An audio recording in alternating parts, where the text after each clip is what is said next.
Okay, നമ്മളിപ്പോൾ സൂചിപ്പിച്ചതുപോലെ വിവിധ മേഖലകളിൽ നിന്നുള്ള അതിഥികൾ നമ്മോടൊപ്പം ചേരുന്നു എന്ന് പറഞ്ഞല്ലോ. ടിനി ടോം ചലച്ചിത്ര താരം, സിനിമാ പ്രവർത്തകൻ നമ്മോടൊപ്പം ചേരുകയാണ്.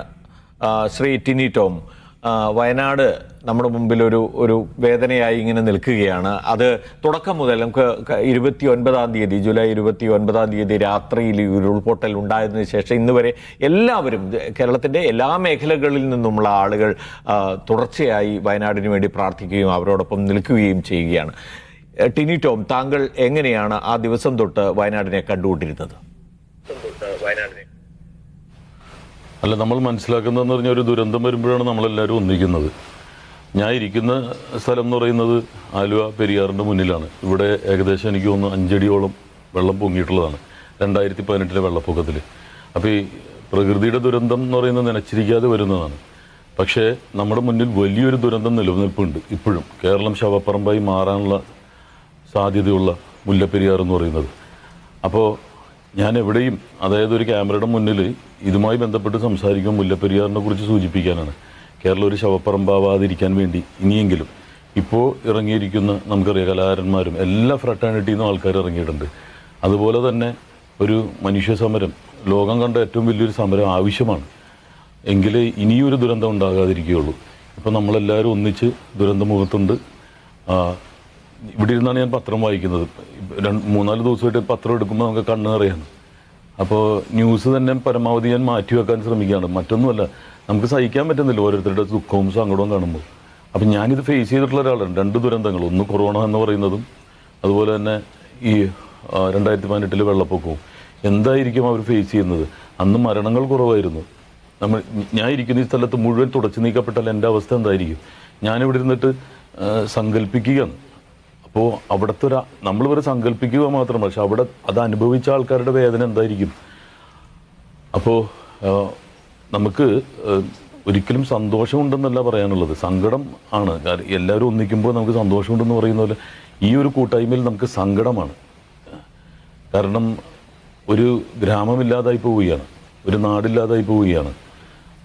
എന്നിട്ട് എന്താണ് നമുക്ക് ചെയ്യാൻ സാധിക്കുക? എന്തൊക്കെ കാര്യങ്ങളാണ് നമുക്ക് ചെയ്യാൻ സാധിക്കുക? ഇപ്പോൾ താങ്കൾ പറയുകയാണ്, ഒരുപാട് നമ്മുടെ സിനിമ, ഒരു കലാകാരന്മാരാണ് ഏറ്റവും കൂടുതൽ പ്രതികരിക്കേണ്ടത്. കാരണം കലാകാരന്മാർ മാതൃകയായി മാറുന്നതാണ്. കാരണം മലയാള അമ്മ സിനിമയിലുള്ള അംഗങ്ങൾ തന്നെയാണ് ഇതിന് മുന്നിട്ട് ഇറങ്ങിയിരിക്കുന്നതിന് വളരെ സന്തോഷമുണ്ട്. മമ്മൂക്കയും ലാലേട്ടനും, ഇപ്പോൾ സുരേഷ് ഏട്ടന് ഇന്നോ നാളെ എത്തുമെന്നാണ് പറയുന്നത്. അദ്ദേഹം പാർലമെൻറ്റിലാണ്. അപ്പോൾ ഇവരൊക്കെ ഒന്നിച്ച് നിൽക്കുമ്പോൾ ഞാൻ ഉൾപ്പെടുന്ന ഈ ഫിലിം ഫ്രട്ടേണിറ്റിയിലെ ആൾക്കാർ മുന്നിട്ടിറങ്ങുമ്പോൾ എനിക്ക് അഭിമാനം തോന്നുന്നുണ്ട്. അതുപോലെ തന്നെ നമ്മൾ എവിടെ എന്തിനു പോയാലും, ഇപ്പം ഞാനൊരു 2 ദിവസം കഴിയുമ്പോൾ ഒരു വിദേശയാത്രക്ക് പോവുകയാണ്. അവിടെ ചെല്ലുമ്പോഴും നമ്മൾ അപേക്ഷിക്കുന്നത് ഇത് തന്നെയായിരിക്കും. മുഖ്യമന്ത്രിയുടെ ഫണ്ടിലേക്കോ അല്ലെങ്കിൽ നേരിട്ടോ നിങ്ങൾക്ക് ചെയ്യാൻ കഴിയുന്നത് പുനരധിവാസമാണ് ഇനി ആവശ്യം. എറണാകുളത്ത് അൻപോട് കൊച്ചി എന്ന് പറയുന്ന സംഘടനയിൽ പ്രവർത്തിക്കുന്ന ഒരാളാണ്, കളക്ടറോടൊപ്പം നിന്നുകൊണ്ട്. അപ്പോൾ ഒരുപാട് കാര്യങ്ങൾ ഇപ്പോൾ അവിടെ വേണ്ടത് ഈ പറയുന്ന പോലെ പല വ്യഞ്ജനങ്ങളല്ല. പക്ഷേ എങ്കിലും 3-4 ലോറി അവിടെ നിന്ന് കയറ്റി വിടുകയുണ്ടായി. അവരുടെ ഭാഗമാവുന്നതിൽ എനിക്ക് അഭിമാനമുണ്ട്.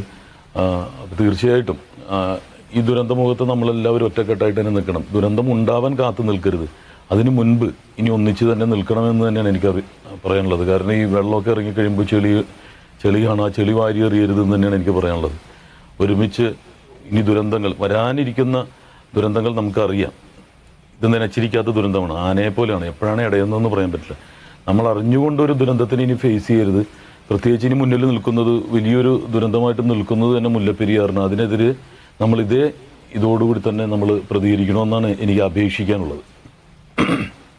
ടിനി പറഞ്ഞ വാക്കുകൾ നമ്മൾ കേട്ടതാണ്. കാരണം സാധാരണക്കാരനായ ഏതൊരാളുടെ മനസ്സിലൂടെ പോകുന്ന കാര്യങ്ങളൊക്കെ തന്നെയാണ് ടിനി പറഞ്ഞിരിക്കുന്നത്. കാരണം പത്രം നോക്കാൻ വയ്യ, TV തുറന്ന് നോക്കാൻ വയ്യ. കാരണം അത്തരം അതിവൈകാരികമായ കുറേ കാഴ്ചകൾ നമ്മുടെ കൺമുമ്പിൽ ഇങ്ങനെ വരികയാണ്. പ്രത്യേകിച്ച് ടിനിയെ പോലുള്ള ആളുകൾക്കൊക്കെ ഇക്കാര്യത്തിൽ ഒരുപാട് ചെയ്യാൻ പറ്റും, അത് ചെയ്യുന്നുണ്ടെന്നറിയാം. കാരണം ഫിലിം ഫ്രറ്റേണിറ്റി ഒന്നിച്ച് നിൽക്കുന്നുണ്ട്. അതൊക്കെ വളരെ അഭിമാനകരമായ നിമിഷം തന്നെയാണ്. പക്ഷേ ഇങ്ങനെ നനച്ചിരിക്കാതെ വരുന്ന ഒരു സമയത്ത് രക്ഷാപ്രവർത്തനങ്ങളൊക്കെ ഏകോപിപ്പിക്കുക, അതൊക്കെ ഒരുപാട് ആളുകളുടെയൊക്കെ ഒരു നേതൃത്വത്തിൽ നടക്കുന്നതാണ്. എനിക്കറിയാം നേരത്തെ 2018 നമ്മൾ ഫേസ് ചെയ്തതുപോലെയുള്ളൊരു പ്രവർത്തനം ഒരുപക്ഷെ ഇന്നിപ്പോൾ ഇത് വയനാട് കേന്ദ്രീകരിച്ചുകൊണ്ടാണ് എന്നുള്ളത് കൊണ്ട് തന്നെ നമുക്ക് കുറച്ചുകൂടി ആ രീതിയിൽ ഏകോപിപ്പിച്ച് നടത്താം എന്നൊക്കെ തോന്നുന്നു. എനിക്ക് തോന്നുന്നു ഇത്ര സമയം വരെ ഈ രക്ഷാപ്രവർത്തനമൊക്കെ കണ്ടതിൽ വെച്ച് നമ്മളൊരു വളരെ വൃത്തിയായിട്ട് തന്നെ അത് ഏകോപിപ്പിച്ച് കൊണ്ടുപോകാൻ കഴിഞ്ഞു എന്നുള്ളത് നമ്മുടെ എല്ലാവരുടെയും ഒരു നമുക്ക് എല്ലാവർക്കും ഒരുപക്ഷെ അഭിമാനിക്കാൻ പറ്റുന്നൊരു കാര്യം കൂടിയാണ് അല്ലേ? അങ്ങനെ കൂടെ കാണുന്നില്ലേ ടിനി ഇതിനെ അവസരത്തിൽ?